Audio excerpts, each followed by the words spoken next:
Begin to write statements describing what you want to create. So I desire to bring greater peace to this relationship by learning not to make assumptions.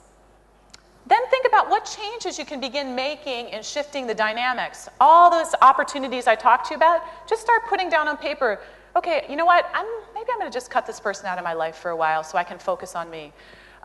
Maybe the next time I interact with this person, I'm going to prepare myself in a new way for the interaction. All those things that we talked about, the choices you have, begin thinking about what new choices you want to make in those relationships. The other question is, did you notice anyone missing? Okay, when you actually take the time to do a holistic picture of all the people in your life, usually there are people who are missing. A lot of my clients find, oh, I don't have a mentor. I really could use someone with greater support. Or, oh, I don't have a friend who I can really talk to in an honest way. I'd really like to find that. Do you need more positive people? Have you surrounded yourself haphazardly with negative people? Who do you need? That's where you're going to begin to draw your future state. If you could create a picture of what you want to create in your life, what would it look like? Take the time to draw that out on paper. Here's where I am now. Here's where I want to be in the future. Don't worry about how you're going to get there yet. Just take the time to dream and imagine and create the life that you want to live. Isn't that an unusual statement? How many people think about, how can I create exactly what I want to experience in my life? Did not God give us the power and the capability to do these things for ourselves? But we sit and pray, oh, God, please change this relationship. I'm so unhappy. How about, God, please give me the support I need so that I can begin taking the steps that I need to take to change the relationships in my life, to create exactly what I want to experience. Very different approach. Victim versus power. Victimization. How would you feel when you redesign that? Think about, how do you want to feel when you're interacting with people? How would that feel? Use your imagination. Release the shoulds. Oh, I should do it this way. No, throw that all out, okay? Don't box yourself in. It's an open space. Is not the world an amazing, extraordinary place with every imaginable possibility?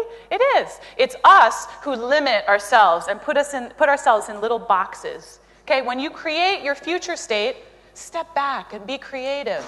Release the societal shoulds, the shoulds that you hold on your shoulders. I like that. How many shoulds do we carry on our shoulders and it's so heavy and it causes us to bend over?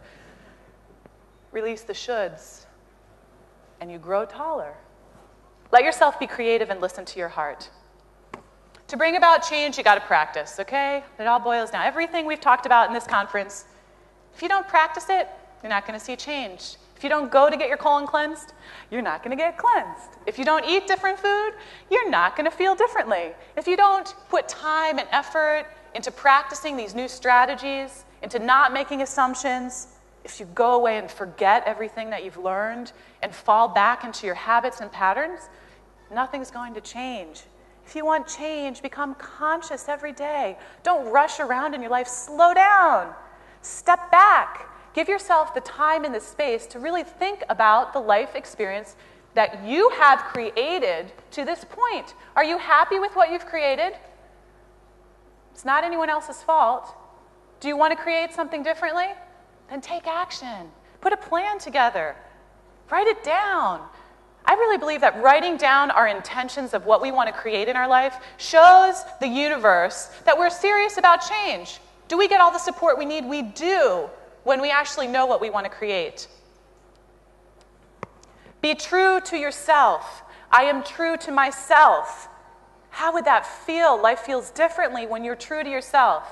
Be consistent. Consistent practice, whether it's in the gym, it brings results. It brings new muscles. It brings new shapes and forms in your life.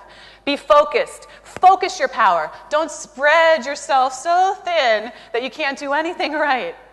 Look at how you're spending your time. Take time to focus every day on shifting and changing at least one relationship. Be authentic. It is okay to be you. Say this after me. I give myself permission to be me.